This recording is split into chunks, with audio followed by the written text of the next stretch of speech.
বিএনপির চেয়ারপারসন খালেদা জিয়ার শারীরিক অবস্থা এখনও স্থিতিশীল নয়। উন্নত চিকিৎসার জন্য তাকে লন্ডনে নেওয়ার সিদ্ধান্ত এখনও চূড়ান্ত হয়নি। বিএনপির পক্ষ থেকে জানানো হয়েছে প্রয়োজনে এয়ার অ্যাম্বুলেন্সের ব্যবস্থা আছে, তবে দীর্ঘযাত্রা শারীরিকভাবে কি সম্ভব সেটাই মূল প্রশ্ন।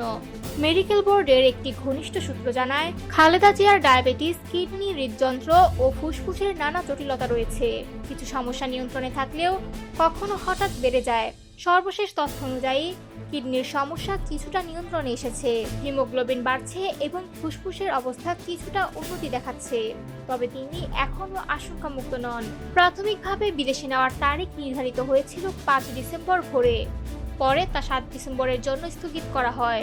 এরপর 9 ডিসেম্বরের সম্ভাব্য তারিখ ঘোষণা করা হয়েছে, তবে এই তারিখও চূড়ান্ত নয়।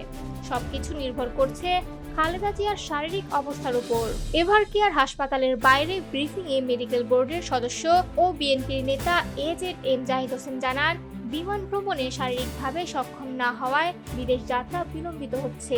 তিনি বলেন, যখন মেডিকেল বোর্ড নিশ্চিত করবে যে তাকে নিরাপদে ট্রান্সফার করা যেতে পারে, তখনই বিদেশ নেওয়া হবে। বিএনপির কেন্দ্রীয় স্বাস্থ্য বিষয়ক সম্পাদক রফিকুল ইসলাম জানান, খালেদা জিয়া অতীতে আরো খারাপ অবস্থার পর সুস্থ হয়ে ফিরেছেন, তাই এবারও আমরা আশাবাদী।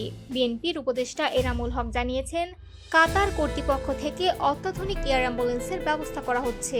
খালেদা জিয়াকে দেখতে প্রতিদিন হাসপাতালে যাচ্ছেন বিএনপির মহাসচিব মির্জা ফখরুল ইসলাম আলমগীর এবং ভারপ্রাপ্ত চেয়ারম্যান তারেক রহমানের স্ত্রী জুবাইদা রহমান।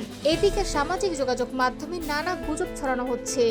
এ বিষয়ে বিএনপি আবারও দেশবাসীর প্রতি অনুরোধ জানিয়েছে, শুধু সত্যিকারের তথ্যই গ্রহণ করুন এবং গুজবে বিভ্রান্ত হবেন না।